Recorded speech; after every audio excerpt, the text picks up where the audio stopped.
اور فرمایا کہ تکبیرات تشریق کی جو رٹ لگائی جا رہی ہے اس میں اللہ تعالیٰ نے اپنی عظمت کا جھنڈا لہرایا ہے کہ میرے بندوں اس طرح جینا دنیا میں کہ ہر وقت جب تم کو اپنے نفس کی خواہش معلوم ہو تم کہو اللہ اکبر اللہ اکبر، کچھ نہیں ہے، اللہ بڑا ہے، ہم ان کے غلام بن کر رہیں گے۔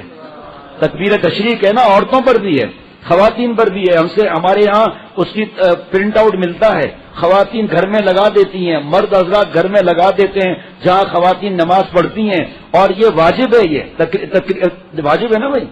اور اگر بھول جائے تو دوسرا یاد دلا دے، جیسے امام صاحب حضرت نے فرمایا خدا نخواستہ بھول جائے تو مقتدی یاد دلا دے، خاموش نہ رہے، اور ایک بار ہے، بار بار نہیں، ایک بار صرف پڑھنا ہے۔ تو حضرت پیارے شیخ فرماتے ہیں تکبیر تشریق تو پڑھتے ہیں، اللہ اکبر لا الہ الا اللہ واللہ اکبر اللہ اکبر وللہ الحمد، اللہ کی تعریف کر رہے ہیں، اللہ بڑا بھی کہہ رہے ہیں، اور نفس کو نعوذ باللہ بڑا بنایا ہوا ہے، گناہ کر رہے ہیں۔ اللہ ہمارے شیخ کے درجات کو بلند فرمائے، ہر موقع پر ہمیں نصیحت فرمائی کہ فرمایا تم خود تکبیر تشریق میں کہہ رہے ہو لا الہ الا اللہ، نہیں ہے کوئی معبود سوائے اللہ کے، اور لڑکیوں کو یوٹیوب کو فیس بک کو ہاتھ سے جوانی برباد کرنا، بے پردہ گھومنے کو تم نے معبود بنایا ہوا ہے۔ حضرت فرماتے تھے کہ کوئی آدمی اعتراض کر سکتا ہے بعد میں کہ یہ بیان میں کیا کہہ دیا کہ گناہوں کو نعوذ باللہ ہم نے شریک بنا لیا ہے، اور آپ کہتے ہیں کہ ہمارے شیخ کا ہر بیان میں دلیل قرآن پاک حدیث پاک کی ہے، یہاں کی دلیل دیں۔ اتنا بڑا جملہ کہہ دیا، دلیل قرآن پاک کی آیت ہے۔ حضرت پھول پوری رحمۃ اللہ علیہ میرے دادا شیخ ہفتے میں 5-7 مرتبہ یہ آیت پڑھتے تھے، افریت من اتخذ الہہ ہوا الہ، اے محمد صلی اللہ تعالی وسلم آپ نے ان لوگوں کو دیکھا جنہوں نے اپنی حرام خواہشات کو معبود بنایا ہوا ہے۔ یا تکبیر تشریق پڑھنا آسان ہے، اللہ اکبر کتنا مزہ آتا ہے، اللہ بڑا ہے، ہم نے تو نفس کو بڑا بنایا ہوا ہے۔ اگر اللہ کو ہم بڑا بناتے تو غیبت کرتے، اگر اللہ کو ہم بڑا بناتے تو ہم شرک کرتے۔ ہم شرک خفی کیا ہے؟ ریا ہے۔ اے ابو بکر کالی رات، کالا پتھر، کالی چونٹی پتا چلے گا؟ نبی صلی اللہ علیہ وسلم کیسے پتا چلے گا؟ مفہوم عرض کر رہا ہوں۔ فرمایا ابو بکر میری امت میں شرک خفی ریا اس طرح گھس جائے گا۔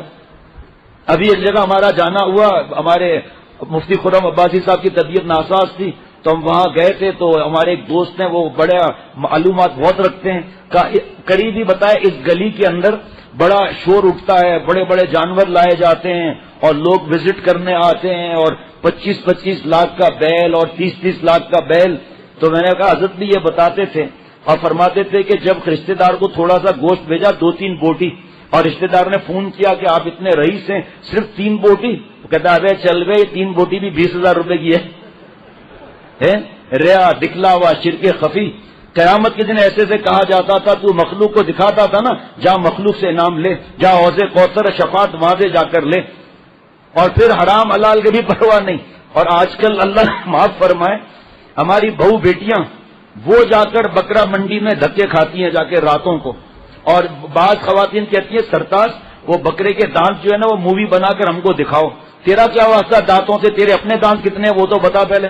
بڑی آئی ہے بکرے کا دانت دیکھنے والی، اور وہ مووی بھی بن رہی ہے، دانت بھی دیکھ رہی ہے، اور وہاں مرد بھی نظر آ رہے ہیں، وہ بھی آ رہے ہیں، کیا ان چیزوں سے کیا ملے گا؟ ارے صاحب بہت برس پہلے ایک صاحب نے بڑا تگڑا بکرا لیا، اور جب گھر آئے 10-12 گھنٹے کے بعد کوئی اس کو وومیٹنگ پتہ نہیں کیا ہوا، ساتھ میں ہوا نکلنے لگی، پتا چلا کسی آلے کے ذریعے اس میں ہوا بھر دی، موٹا تازہ ہو گیا، گھر آ کر پھوس ہو گیا۔ کیا اس بڑا ہو گیا میں مہنگا جانور لایا ہوں۔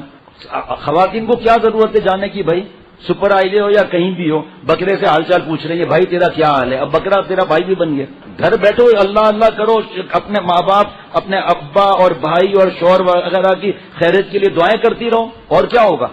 ہمارے دوست جو کینیڈا کا بتایا نہیں تھا کہ جعلی پیر سے پھنس گیا تھا، اس نے کہا کہ 2.5 لاکھ روپے لاؤ تمہارے لیے میں جنت کے بکرے لاؤں گا، اس نے 2.5 لاکھ دے دیے۔ اب جناب وہ ساری برادری کو، سسرال کو، سب کو بتا دیا کہ جنت کے بکرے آنے والے ہیں۔ اب وہ جناب اس کو فون آیا، اس نے بتایا میں جا رہا ہوں جنت کے بکرے لینے کے لیے، اور سوزوکی ساتھ لی۔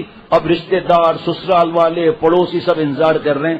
جعلی پیر کے پاس گیا، کہا وہ جنت کے بکرے، مننے مننے اتنے چھوٹے چھوٹے سے بکرے، کہا یہ لو 4 بکرے 2.5 لاکھ میں۔ کہا یہ ابے بدگمانی حرام ہے، جنت کے بکرے، ان کی چربی جنت کی خوشبو سے بنائی گئی ہے۔